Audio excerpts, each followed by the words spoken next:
Well, hello everyone, and welcome to another episode of the T&T Podcast. Here with your boy Torres Finney and my co-host Tyler Layfield. What's up, Tyler?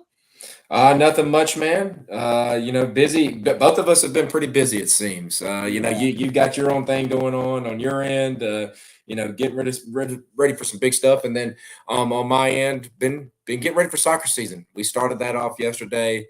Started it off not the way we wanted to, man. Went against the toughest team in the competition that we play. Didn't come away with a win. But I do think when it's all said and done, we will get right back at them in the postseason, probably in the championship, that is. So I expect to see them there.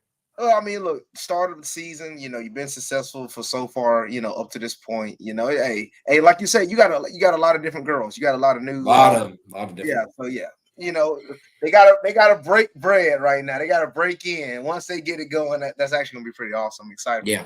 Yeah, it's only up from here. It's only up from here. That's what I tried to tell him. I was like, nobody should be disappointed. Nobody was. I'd rather start off low, work our way up, than to start off high and then have these ebbs and flows. Let's just work steadily up, work to improve as we go along the season. So I'm excited for what the future holds with it. We're gonna hit the ground running tomorrow. We're gonna see who's with it and who ain't. So let's get it. That's good. That's good. That's good. Well, our first topic, we're gonna talk about it today. UFC 299, and man, what a card that card is, man. I mean, my goodness, from top to bottom. I personally believe this card is a tad bit better than UFC 300. Not to say UFC 300 isn't good.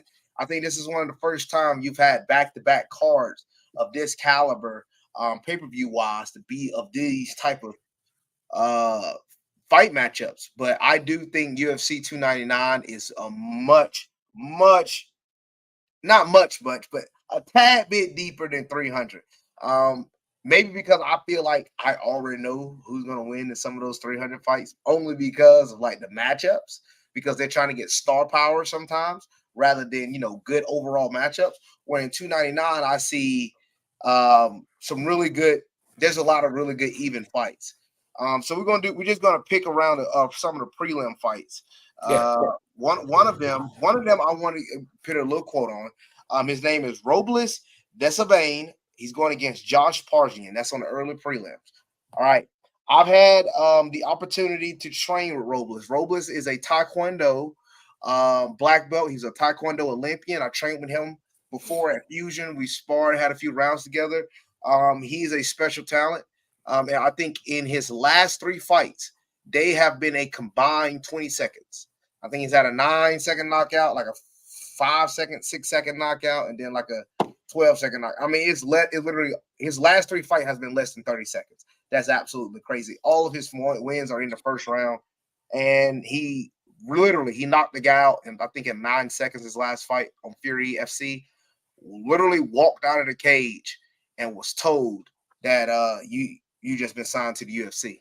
So it happened that quickly with him, and he's getting a chance to have a debut, where a lot of people, especially like, I think he's of Cuban descent, I believe. I think he was amongst Cuban in Miami. They have his pro debut in Miami. And Josh Parsons, isn't necessarily the, best of guys at heavyweight. If you want to have a good matchup coming in first fight, I think this is a good first fight for Robles. Robles is 38. I think he's 35 years old. He's 35 years old, yeah. He's 35. And then the Parisian guy, he's about 35 from what it looks like. He's getting close there. Yeah, he's getting close. So it's but Robles is going to go into that fight, and I really feel like he's going to dominate. I think he's going to dominate pretty. I think he's going to dominate pretty easily. He's the heavy favorite in this one, and then right here, I'm just looking at the measurables on everything. He's got an 87-inch reach compared to Parisians, and I'm guessing it's how you pronounce it. I mean, that's the way it spells Parisian, but 79-inch for him. So pretty good little bit difference there. Yeah, his Taekwondo, I mean, he's long, fast. Even though he's older, I mean, gosh, he can just move. And so that's a big thing that helps him. Yeah, I think he finishes Josh, and I think he finished him in the first round. Yeah.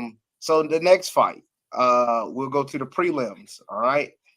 A lot of different fights on there. I am interested in that Pedro Munoz, Kyler Phillips fight. I think that's a solid fight.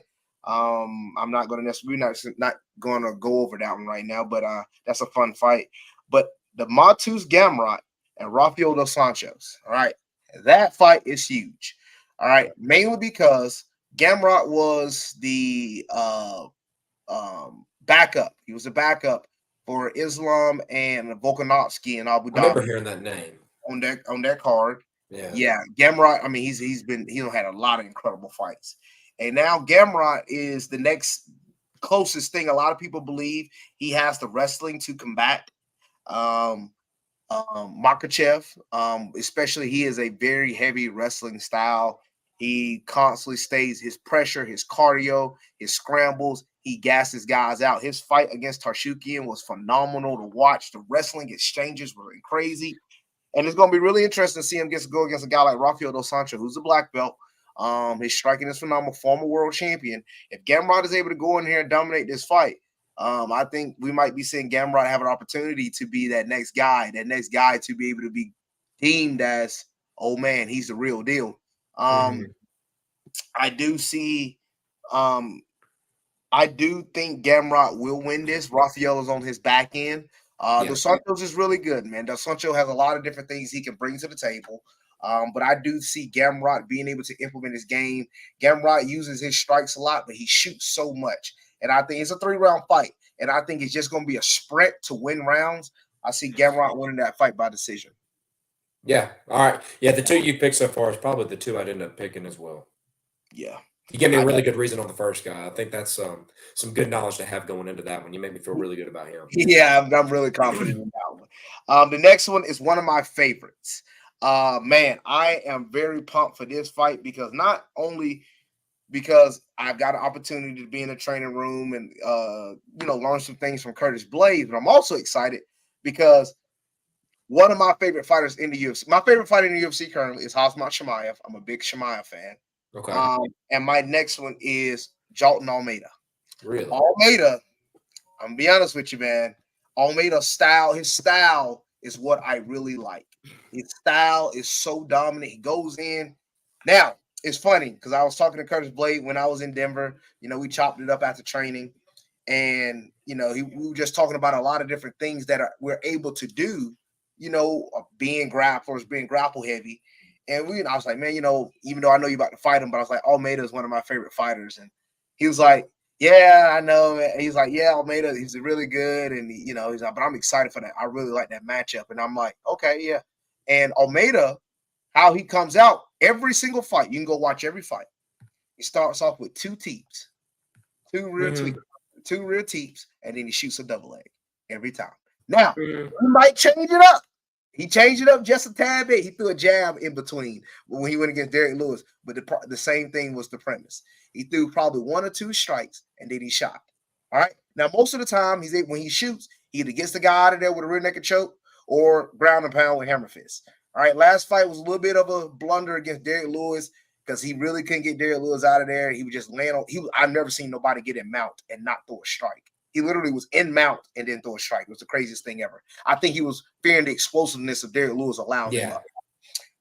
This fight, though, with Curtis Blades is a fight that I truly believe is going to be fireworks. If I had to give who I feel like has the advantage in the stand-up area, I think Curtis Blades is the better stand-up fighter. Curtis Blades is probably the better wrestler, but MMA wrestling combined, I feel like Almeida does it better putting it all together with jiu-jitsu, the strikes, and the wrestling. Now, this is a hard fight to pick. I'm not going to lie to you. This is a fight that I am about as 50-50 as you can get. What do you know the odds on this? What are the odds on this? It's near even. Right now, what I'm looking at is, it's right here. -110, so it's right there. -110, -110. For both of them. So I mean, it's right there. Coin flip.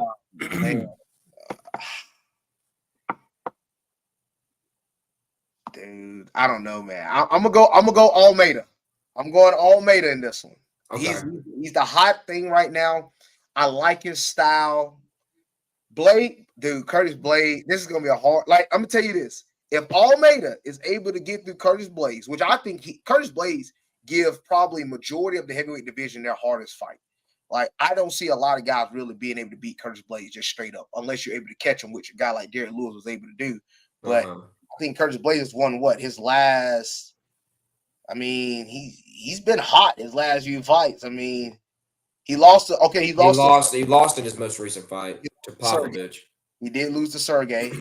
Beat Tom Aspinall, but that was an injury. I remember that fight, which is Tom Aspinall is the current interim champion. Dawkins. It was an injury. Dawkins, Rosenstrike. Yeah. And that's been a hot minute. That was like 2 years ago, the Rosenstrike. Yeah, he ain't been as active as you. So he really hasn't. The activity, that's another thing that could play a factor. It could, and I was going to ask you that. Do you think that's going to play a part here? I think it could play a factor. The thing is, this fight is only 3 rounds. When they were scheduled to fight months ago, it was a 5-rounder because they was in a main event. But now it's only a 3-rounder. So I think we're going to see a lot more of a sprint from Almeida. Almeida sprints early. He might get that first round. Second round might be a lot more even. Depends on the cardio of both of these guys. And then I think I might be leaning more to Almeida. So I'm going to lean more Almeida in this one. But it's slight edge. This is gonna be a good fight. I'll take Blades for the heck of it. That's what I'll go with you. It's gonna be a good fight. Mm-hmm. Now we go to the main card. Peter Young versus Sung Yadong. Man, that's why I feel like this card. Like, looking at these next 5 fights, bro. I know who I like here. Gosh. So Peter Young, he's a dog, man. Peter Young is a dog. But I do feel like his last coming off of 3 losses, though. Yes, and they have been rough. He lost a split decision to Aljamain Sterling. Now, was that the weird game? That was the before that was the disqualification. Yeah, that was before that. Yes, that was before that. He lost a split decision to Aljamain Sterling. He lost a split decision to Sean O'Malley. And I'm not gonna lie to you, Marab, in my opinion, is probably one of the best. I think he's probably the best bantamweight on the planet. He just ran through Peter Young. He shot literally the most takedown attempts in history on Peter Young. So, like, I think we can't necessarily sleep on Peter Young thinking that, oh, he's not that guy, or, oh, he's not what he used to be. When you have fought the toughest of the tough back to back to back and you're losing by the slimmest of margin, it doesn't mean you're no longer on that level. Now, what we saw against him against Marab did look like he was like, okay, Marab put that pressure on him. Marab, stayed on top of him and done things of that nature. But we don't necessarily see whether or not is Peter Young that type of guy. Peter Young is really good, but Sung Yadong is not a true grappler. Like he grapples here and there, but he's a striker. So this is gonna be a striking battle. This is gonna be on the feet. And Peter Young, dude, his striking is phenomenal to watch. But I'm going with the young blood in this one. Give me Sung Yadong. Even though I know I think Sung Yadong had gained experience. He lost to Corey Sandhagen. It was a doctor stoppage. Really good fight. In the 4th round, it was a 5-rounder. That was the main event. Main event fight. Okay. You learn that experience after you face those high-level guys. Boom. You get thrown in the fire, you lose, you learn from it. That's the beauty of MMA. It's not like boxing where you lose and your career's done. In MMA, you can lose however many times, you learn from it, you come back, you go on a low winning streak, you become champion. Sung Yadong has an opportunity to staple himself in the division. I think we see it done. Take me Sung Yadong. We've never seen Peter Young get finished. I don't think we're going to see that yet. I think it's Peter Young I think Sung Yadong by decision. Okay. I'll go with Yan. That's who I was liking from the get-go on this one anyways. I like Yan. I'll take him. All right. Yeah, give me the bet. And Young is good, dude. Yeah, Peter Young is really good. Like, he should not be slept on. He's fighting the best in the world back to back to back. Dude, these are hard fights, and he's literally losing by the slimmest of margins. And look, if we want to see if Sung Yadong is on that level, he lost to Sandhagen. Sandhagen got the better of him. Boom, he gets opportunity to prove that he's better than Sandhagen, which Peter Young beat Sandhagen, which is crazy. But you got to remember, you can't play MMA math because everybody fights differently against a different style. So, next we have Oh my gosh. Gilbert Burns and Jack Della Manadella. Della Maddalena. Yeah, I never said it. But I just Yeah. know JDM, which is JD. real There you go. That's a better on thing for it. Twitter. JDM have an opportunity to go against Gilbert Burns. Wow. Now, Gilbert Burns' last fight, he lost because he literally broke his arm in the first round against Gilbert Burns. But I mean, not Gilbert Burns, Bilal Muhammad. But he kept the fight going. He stayed going the entire time. He finished the whole 5 rounds. JDM is a dog. His boxing is top tier. Beat Kevin Holland. He did. He beat Kevin Holland by split decision. Mm-hmm. That was a questionable fight. I was on the fence on whether he won that fight or not, but he won. You know, he got a better Kevin Holland. He won a split decision against Basel Javiez. I know Basel because Basel was in the corner for Caleb Crump when I fought Crump and got a chance to talk after the fight.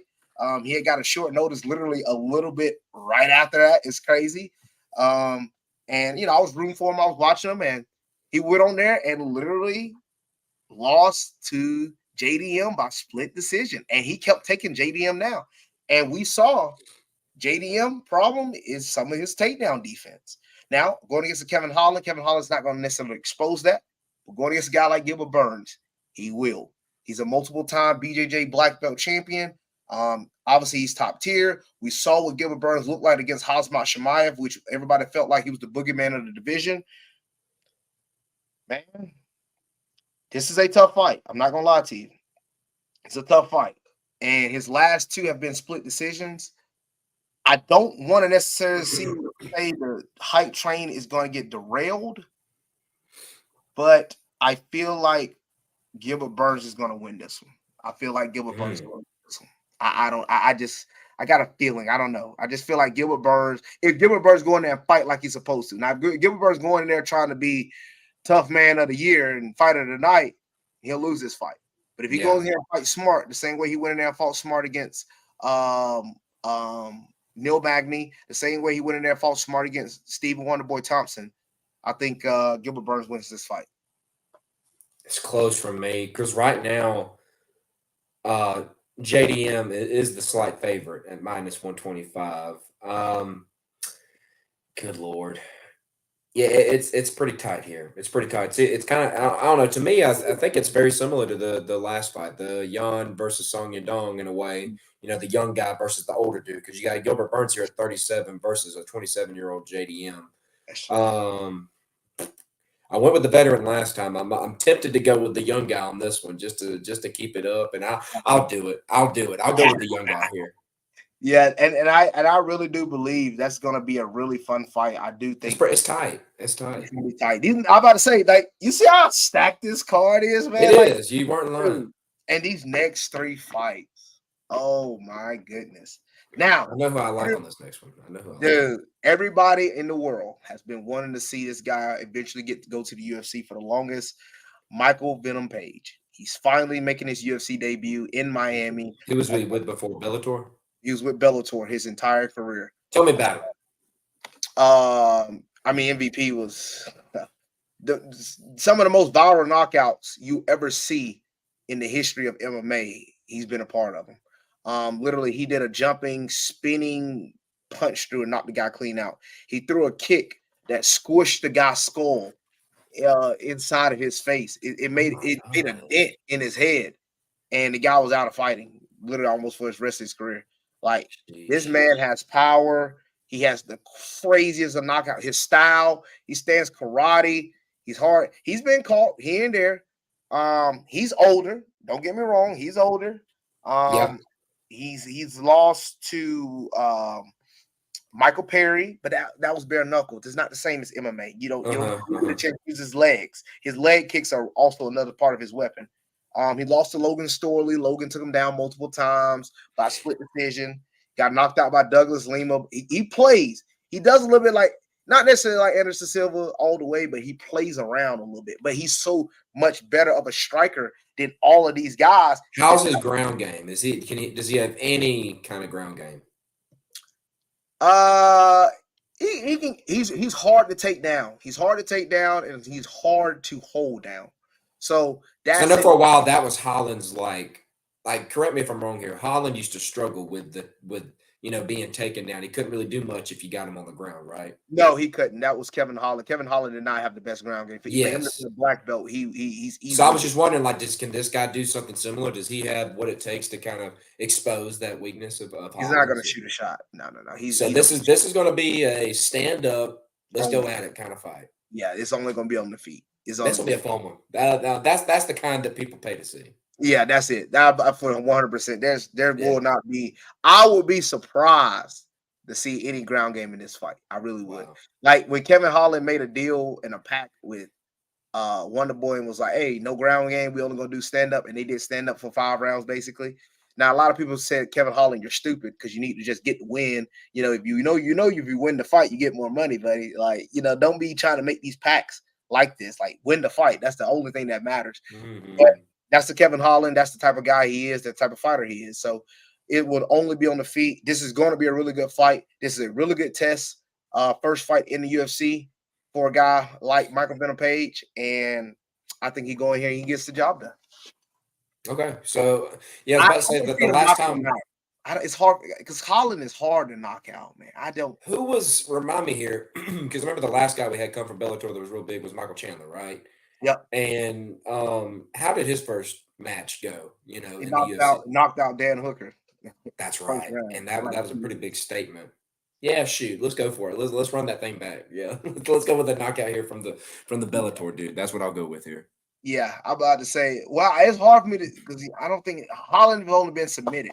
I've never necessarily seen Holland get KO'd. Hmm. So I'll shoot my shot on that one. that's gonna be interesting. That's I'll gonna be shoot my interesting. shot. All Next one, right. I know where my heart's at on the next one. I don't know where my head's at though. Boy, let me tell you something, dude. Bro, when I saw that this fight was actually gonna happen, he called out Dustin Poirier after his last fight. When I saw this fight was gonna actually happen, I was like, oh my gosh, somebody getting their head taken off. Uh-huh. A knockout will happen in this one. I would be genuinely surprised if nobody don't go to sleep in that one. I'm sorry. Dustin Poirier, Back to Benoit back, Saint Dennis. back to back fights like this. Oh my goodness. I told you this whole card's nuts. Louis gonna So, have one happy night. I'll tell you that much. Louis gonna have him a blasted oh good my, night. he is going to love this. Dude, this card is about to be nuts. It'll be a shocker if it's a blunder. I ain't gonna lie to you. It's just too much. It's just too much. Like there's so many ways that these guys can finish this fight. It's just hard for me not to see it not happening. I don't know, man. Man. Dustin Poirier last year got KO'd by head kick by Justin Gaethje. Uh-huh. Benoit has been on a tear, my boy. Okay. I mean a tear. Tell me Dude. about it, man. Elaborate, educate me. Oh my goodness. This son of a gun here. What people don't understand is this guy was in the French army. He was in the special air forces. Basically, he was like the special forces over here. He was in the special forces for 5 years. This guy started kickboxing and jiu-jitsu in 2017. He just started this sport. Only in 7 years. In 7 years, this man is literally about to fight for basically almost a top tier number one contender spot. Like the speed of how fast he has gotten here. His first ever pro MMA fight was in 2019. This man is about to fight Dustin Poirier in March of 2024 in 5 years, bro. It's crazy. 5 years. And he's doing stuff pretty quick. I'm sitting here looking at his last, 3 fights. So his last 3 fights, that was about 8 months ago. The second fight, closest to this, that's about 6 months ago. And then the most recent fight about, a little over 3 months. So this dude, he's ripping them off pretty quick. He is ripping them off. He's about to have 4 fights in the span of a year. It's crazy. And this son of a gun, he KO, lost KO to Abu submission. Dhabi in 2021. But the only reason why he lost that fight is because, for one, he took it on short notice, and he fought at 170, which is not his weight class. So people got to remember, he had to bulk up for that one. He had to add weight for that one, right? No, I mean, it's short notice. Oh, okay. So like sometimes the UFC could call me now and be like, "Hey, Finney, we got an opening. A middleweight fell out this weekend. I fill in on short notice. If What I weight can make class would that be? What class is that again? uh, Like, what's the weight limit at that one which one for what? for middleweight? If you got called in for middleweight, Oh, is the fight class at 185? It's at 185. 185. Okay, okay. Yeah, But you don't normally sit around there. You're up above that, and then you have to drop. yeah. You have So, to cut weight every time. Yeah, yeah, yeah, nobody yeah. nobody ever walks around a weight class. No. Only unless you're a heavyweight. Heavyweights don't count because there's the margin is so wide. Uh-huh. But so he got called on short notice. It's like somebody said, "Hey, Finn, we got to open at 205. All right, we need you." Yeah, I can fight at 205 on short notice because anytime you fight, the first time you fight in the UFC, you automatically get signed to a 3-fight deal. So regardless of what happened in that fight, you automatically signed to a 3-fight deal. Boom. Uh-huh. A lot of people take that opportunity because yeah, they might lose, There's but some security in there. they're automatically in the UFC. Mm-hmm. And You'll two, get 2 more fights. you'll get 2 more fights, and they're understandable. They're like, okay, we know you took this fight on short notice. It's Let's not try to hook necessarily. you up. Let's give you an It's not. attaboy. Yeah, Let's give you an it's not easier fight. used against you. Yeah, Okay. exactly. So, and a lot of people do that. I actually have been offered short notice, but just I can't cut. But now I've been offered short notice at my actual weight class. So, and I know I can't make that cut in a span of 5 or 7 days. So, but that's the thing. Certain people just fight up a weight class and take the fight. And he did that. And the crazy thing is, he only lost by decision. He Wow. lost by decision. He got back going into his regular weight class, and as you see, he has racked off rear naked choke, TKO, rear naked choke, TKO, knockout. So he's gotten finishes in every fight at his weight class. I really do believe this guy is probably one of the most dangerous guys in the UFC right now. And I'm gonna be honest with you, I think he takes Dustin Poirier head off. I think he KOs Dustin Poirier in the second round. That's going to be a nasty fight. And I don't know if that fight is 3 or 5 rounds. I believe it's 5 rounds. I could be completely wrong, but he takes Dustin Poirier head off. I'm sorry. That man is a nasty man. That man is a dangerous man. Dustin Poirier is really good and skilled, and these are the type of fight Dustin Poirier likes. Mm-hmm. And his chin can only take so much. Yeah. I think this is what his 30th UFC fight. Who, Poirier? Poirier. You could be right. I know overall his pro record's 29-8. I don't know how many of those are UFC or not, though. I can check and see real quick. Mm-hmm. But he is the brother. The brother has been fighting for a very long time. This is his 30th UFC fight. Wow. Wow. Yep. Yeah, and two losses in the span of his last 3 fights. Gaethje, that was a KO. The other one, Oliveira, that was a submission. So, I know where a lot of people are going to want. They're going to be pulling for Poirier. Poirier is just a guy I think a lot of people get behind. But the way you're talking about this Benoit man, I don't know, man. He sounds lethal. He sounds pretty legit. He's good, dude. He's good. Yeah, this might be just the type of fight he needs to kind of get himself in that spot for title contention. So, yeah, you make a great case for him. I'll run with him too. I'll run with Benoit. Yeah, he's only 28 too, man. Come on, man. He got at least 5 more. He got 5 more years in the game at least. All those years ahead of him. In his prime, dude. Dangerous. Next, we got Sean O'Malley, the bantamweight champion of the world, against Marlon Vera. Now, Chito Vera, great fighter. Yeah, he's known for his cardio. His cardio does not stop. He just constantly nonstop, never stop fighting, always staying on it, never quitting. But he beat Pedro Munoz by decision, but he lost to Corey Sandhagen. And if anybody that actually watched the fight, it does say he lost to Corey Sandhagen by split decision. But anybody that actually watched the fight, Corey Sandhagen dominated the fight from start to finish. It wouldn't even be close. Should have been a split. Should have been a unanimous, is what you're trying to say. Absolutely unanimous. Yeah. But whoever the other judge was watching, he was stupid. But Marlon Vera before that, he was on a 4-fight win streak, beat Davey Grant, beat Frankie Egner, beat Rob Font, beat Dominic Cruz. Beat some really tough guys. And obviously we are gonna always go back to when he finished Sean O'Malley, which is Sean O'Malley's only loss on his career, where he finished Sean O'Malley. Sean O'Malley had the ankle injury, with his Yes. leg. He I fell hated down. that. I hated that. Yes. Now, from that fight, the way the fight was going, Marlon Vera was looking good early on him.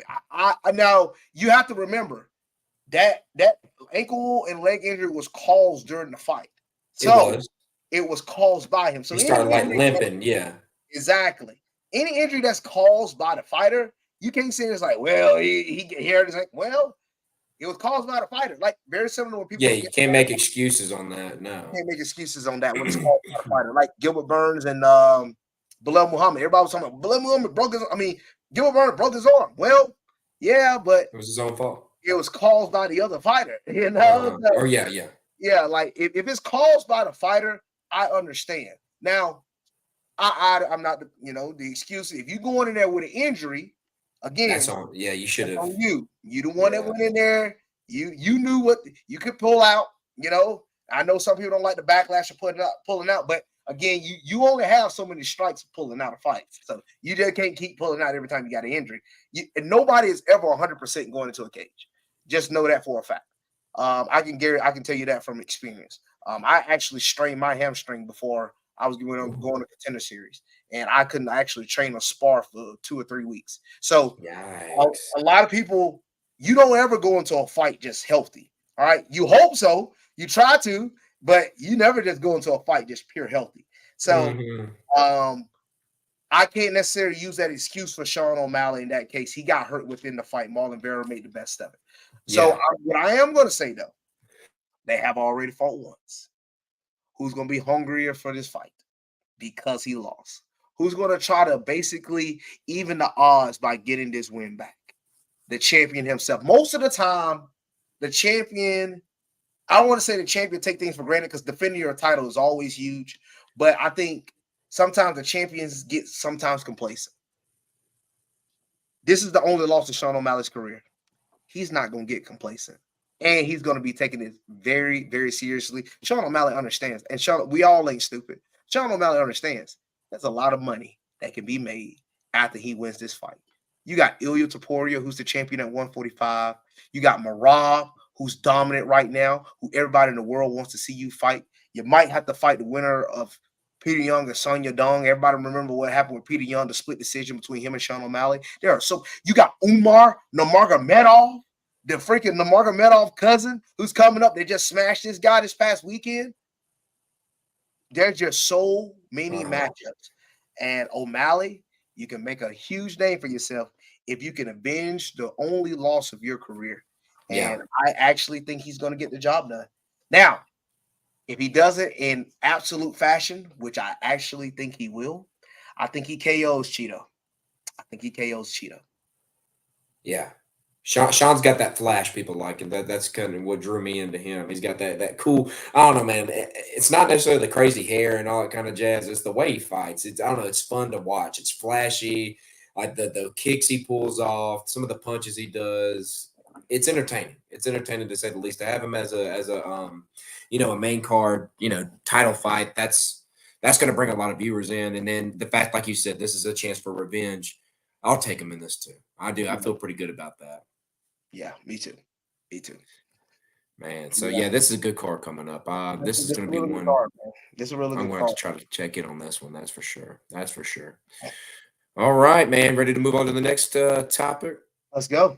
All right, latest in the NBA. So just a quick glance at the NBA, just looking at the standings, because I know we've done this from time to time. Been shocked at a couple things because I think you and I are very similar. There's early on in the season, we don't pay too much attention to it. I'm still in football mode. I'm still paying attention to that majority of the time. But right now, looking at the Eastern Conference, this one's pretty well wrapped up as far as first seed goes. The Boston Celtics, man, 48-12 right now. They're at the top of the standings. Next team behind them, next two teams behind them, they're both 8.5 games behind them. That's Cleveland, the Cleveland Cavaliers and the Milwaukee Bucks. So they have a pretty good lead. It looks like they're going to lock that thing up as far as first seed goes. And they are, let me see here. I don't know if the game is currently still going on. Maybe you Somebody can, get the Warriors. yeah, that one's Oh, that done. game was over. 140-88. Yeah, they ran through those You cats. freaking kidding me, dude. The Like, halftime lead they had. Oh my gosh. good Lord. Yeah, like that is just disrespectful, man. I'm a little shocked at the Cavaliers. I'm not gonna lie to you. I wasn't. I mean, I'm not. It's not when you're looking at the East, it's still like one of those. I still kind of have the same sentiment about it as I have in previous years, where it's not that deep. I don't know if you still feel that way. I mean, you look through these. It's growing. It's growing. Got to remember the Cavaliers were pretty. They made the playoffs last year. Now they They lost. made the playoffs. They They lost to the Knicks in did. the first round, but that show you the Knicks has grown to their Yeah, stage. the Knicks have gotten better. They got better at the trade deadline. We talked about that a little bit of the last show that we did. They got a lot more depth. The Cavaliers, though, it's just I can't get behind the whole. I like Donovan Mitchell. Don't get me wrong. It's just I'm fine with him in the regular season. It's just when the postseason comes, like last year, he just totally disappeared. And He I did. like Darius Garland and all too, but it's like more of a I'll believe it when I see it kind of team. Yeah, The Bucks, it just feels like they still haven't gotten everything quite together. Still, even since bringing on Doc Rivers, they're at the third seed right now. I don't know what you see with them. they are 40 and currently on a 21. 5-game win streak. They're currently on a 5-game win streak. You're right. You're right. So it did take them a little bit. They're putting the pieces together. Mhm. Um, the Knicks, we just kind of talked about them briefly. Philadelphia, they're at the 5 seed right now. They're 13 games behind. They're tied with New York. They're at that like fourth, fifth seed. They're both behind each other, or they're both right there next to each other. They're 13 games behind a piece. I think, Mhm. if I'm not mistaken, I think Embiid's still out right now with dealing with his injury. Surprise, surprise, right? He got ruled out for quite some time. Let's see. Yeah, without Embiid, they beat the Mavs the other day, 120, or was that today? Yeah, it was today, 120-16. So Harris and Maxi's taking a big leap this year as far as kind of putting the team on his back. He's a young guy that I've really liked. Here the past couple of years. Number 6 seed. So right, of course, with the play-in now in the NBA, for those people that haven't been really keeping up, we do have the top 6 seeds are pretty safe. The 6 seed being Miami Heat right now, 14 games behind. The Magic at the 7th seed, Pacers at the 8th, Bulls at the 9th, and Hawks at the 10th. So Hawks are currently still in this thing somehow. The Bulls, you could say as well. The Bulls have been pretty sorry too for the most part this year. Like I said, I'm not trying to. You are right. There are some teams to respect in the Eastern Conference, but Mhm. the fact that the Bulls and the Hawks are in this thing after how bad they've played this year, it just kind of shows you how weak the conference is. I think, in my opinion, and you're And I mainly playing these other teams in this conference for the most part of the season. and you know what? And look, I can see that. I really can. I can see that. I can definitely see your point. Um, I mean, Chicago and Atlanta, they are a little Yeah, bit of outliers. I will say amongst some of the two worst teams that are in the league is in the East. You got Detroit and Washington that still haven't won 10 games yet. yeah, Uh, that's pretty bad. that is pretty And bad. Washington, I don't know if you saw it. They started benching Jordan Poole, so they went and traded for him, and now they're benching him. And So oh boy, I tell you, boy, man, they go from a team like Golden State to go to the Washington Wizards. But hey, at least he got paid. he He got ain't, paid. Yeah, I mean, I'm sure he's happy. he ain't worried about. Look, he already got him a ring, so Yeah, he got him a ring, and he's yeah, done his thing. So looking at Boston, Boston is the top tier seed right now, man. Boston yeah, looks yeah. phenomenal. They do Boston look is good. on a 11-game win streak. They're killing the game right now.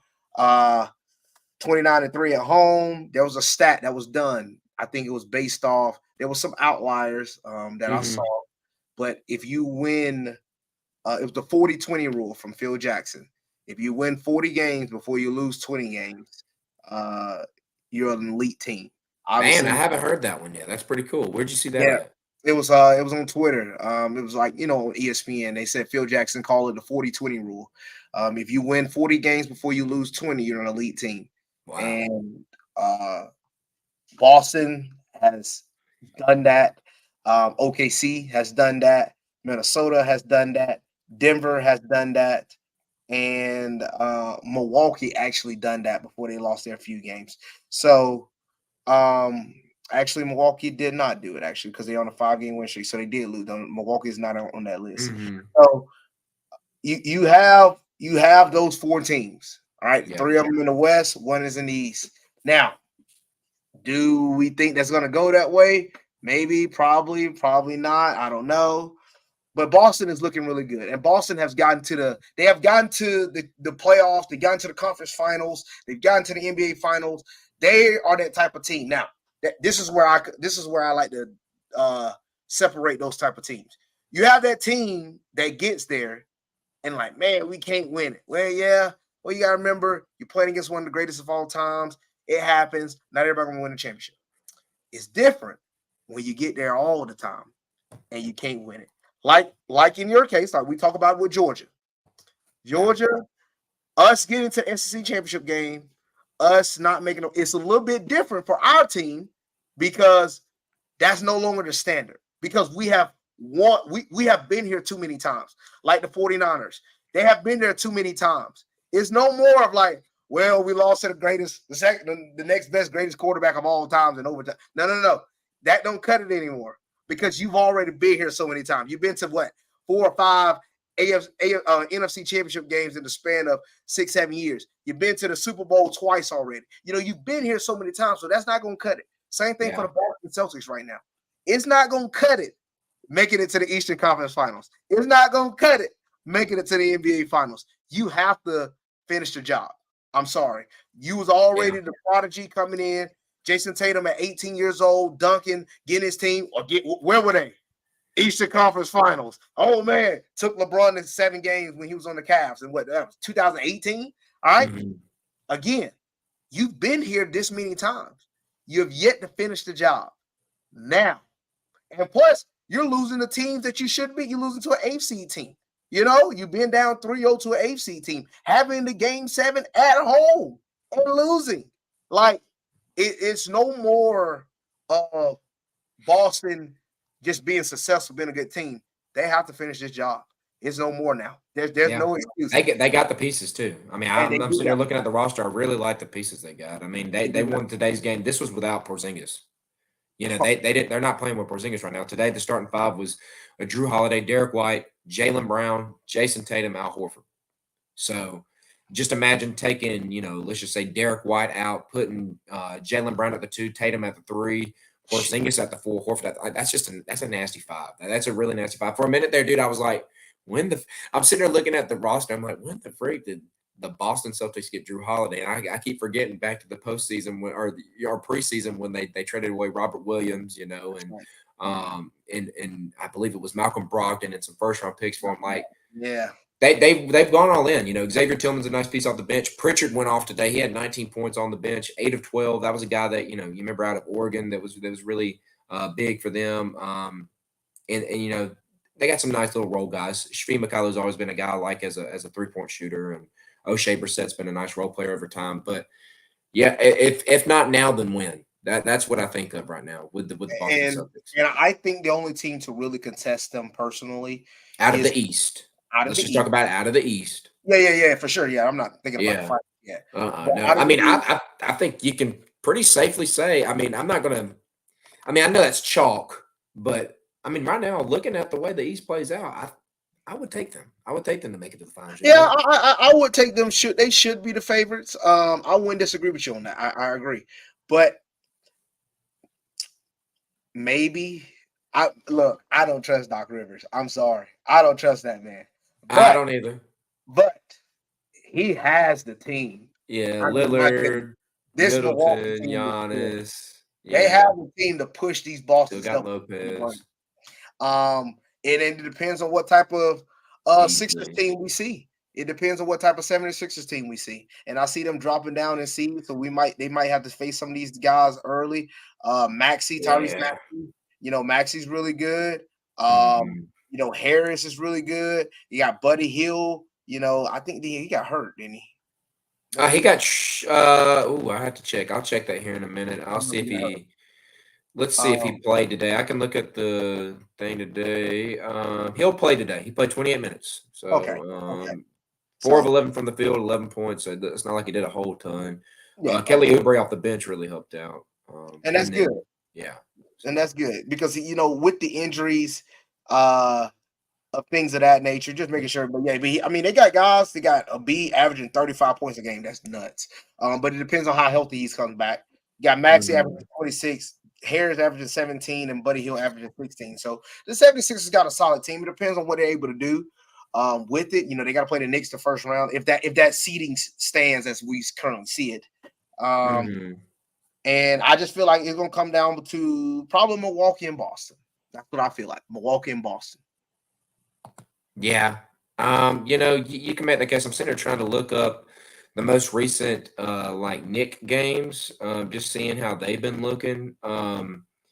But from what I'm seeing here, so yeah, let's look at this Warriors game. This past they lost to the Warriors 110-99. Let's just take a look at the box score,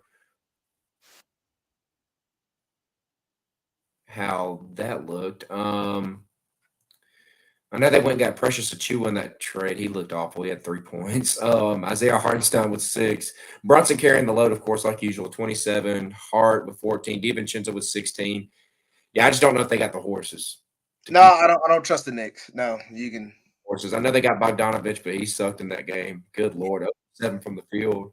Yeah, it's just there's not that one dude. They don't have that one dude that you can go to. I mean, Brunson is that guy for them, but when you compare him to like whoever the dude is, you could compare that to Giannis or to Tatum, or to, even Next Mitchell. level. Next level. It's Yeah. just not the same.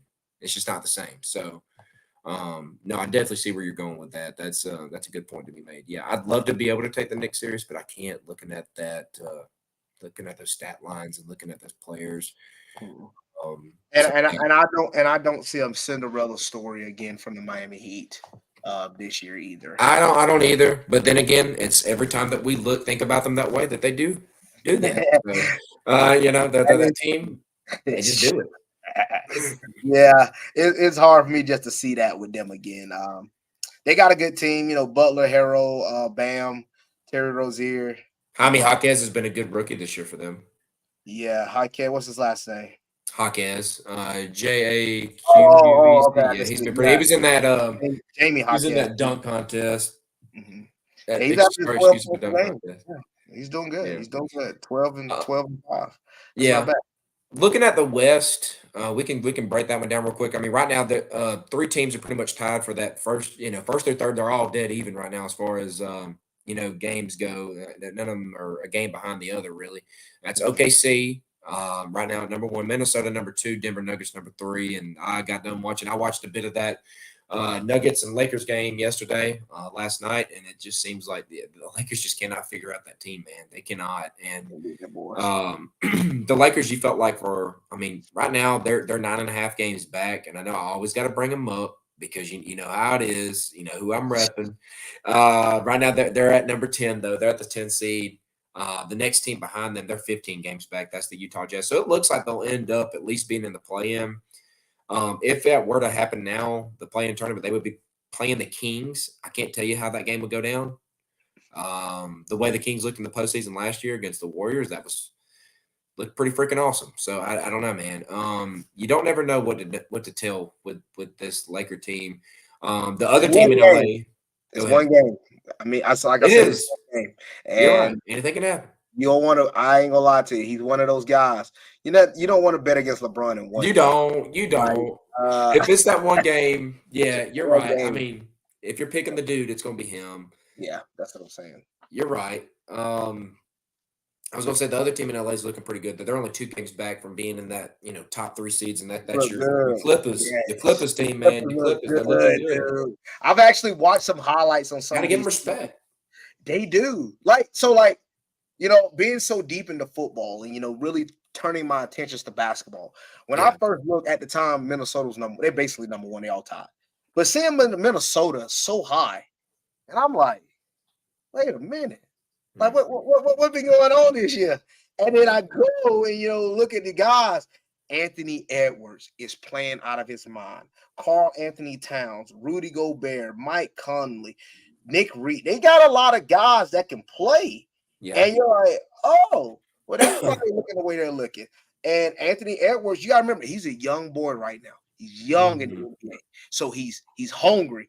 He's gonna be going hard every night. He's gonna be playing hard every night, and since he's young and doing this, he's gonna look really good, and he's gonna have his team winning a lot of games. And then he's got a lot of really good help behind him. Yeah. So I like what Minnesota's doing.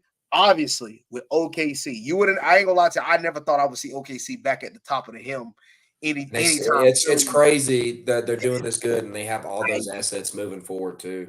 I Like if they want to know, add to that, they can. So bro. Like letting go of Durant, you know, Westbrook, Harden. You know, at the time we're like, well, this was stupid. That was your only chance ever at a yeah, title.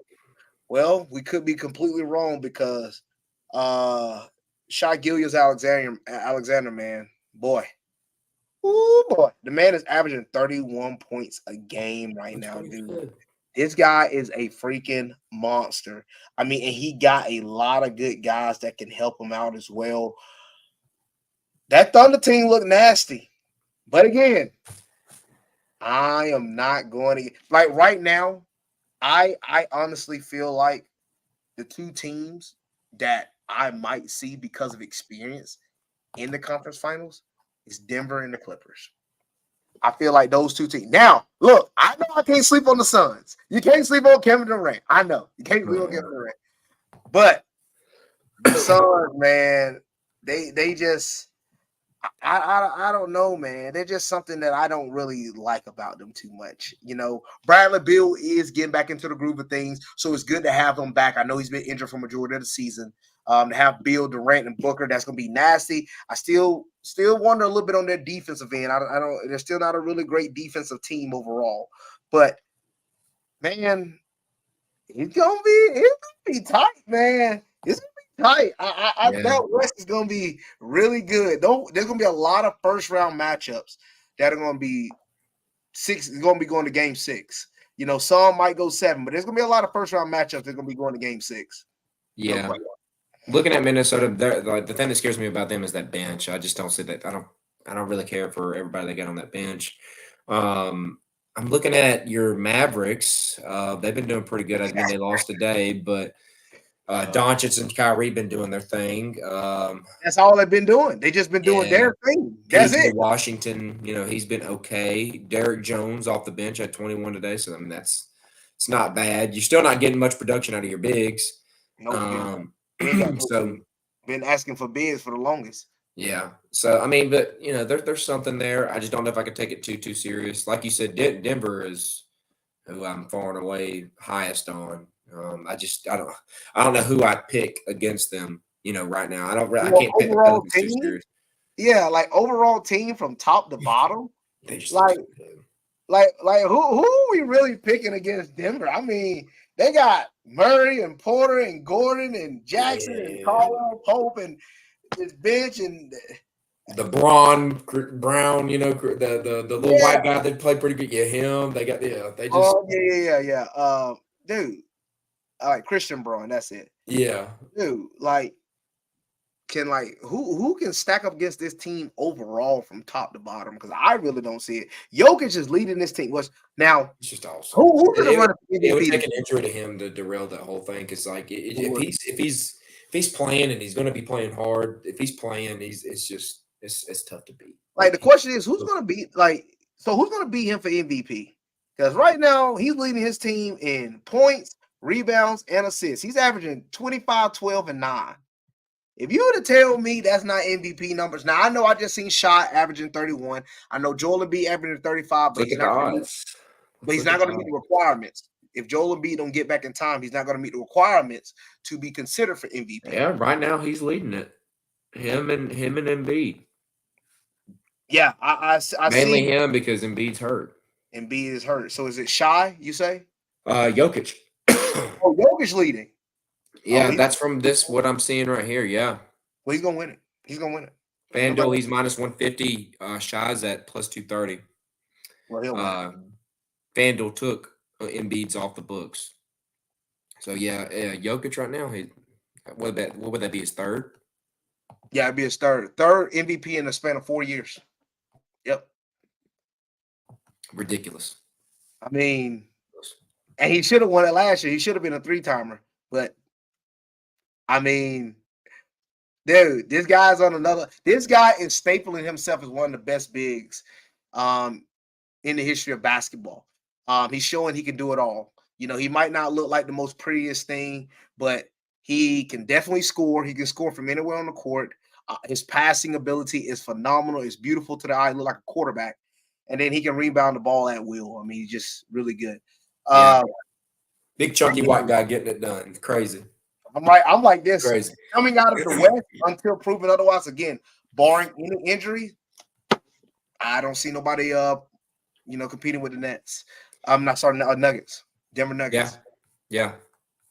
Well, real quick here before we end it, let's just hit on a little bit of the NFL Combine stuff. Some stuff that has stood out. I've seen and have heard a lot of interesting things. I haven't been paying crazy attention to it. I don't know how much you have. Apparently, Penix has done pretty good in his throwing. Joe Milton has really stood out big time. I think I saw something. Did you see the thing of him throwing a ball? I think it was 73 yards down the field, something like that. Like he completed like a 73-yard pass or something. Yeah, it was freaking ridiculous. Um, yeah, it was 73 yards, perfectly fell into the wide receiver's hands. So he's raising some eyebrows. I mean, he is an older quarterback. But maybe they see something like they did with Josh Allen with him. I don't know. The running back stuff is still up for grabs. Not a lot of running backs really standing out. One guy that I hadn't even really heard of until I started looking at it is this Louisville running back, Isaac Guerrero, I guess is how you would say it. So, I um, hadn't heard of him too much. yeah. So, yeah, he's somebody. Xavier Worthy ran a 4.21, the wide receiver from Texas. I'm sure you know about him. All that. And That was yeah, him. yep, AD Mitchell, they said he's done pretty good on all the measurables, just didn't really catch passes too well. Keon Coleman, wide receiver from Florida State, that transferred there from Michigan State, 4.6, 140, so not the greatest on that.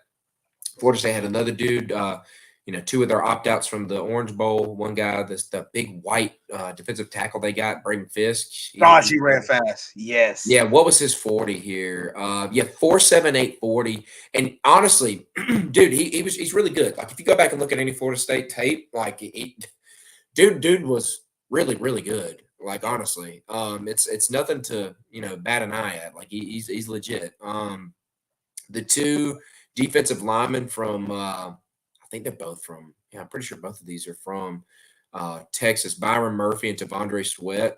Mhm. Both of them, just having a good combine. Chop Also, Robinson. Go ahead. I'm about to say also props to our boy Lad McConkey ran a 4.4. Yeah, yeah.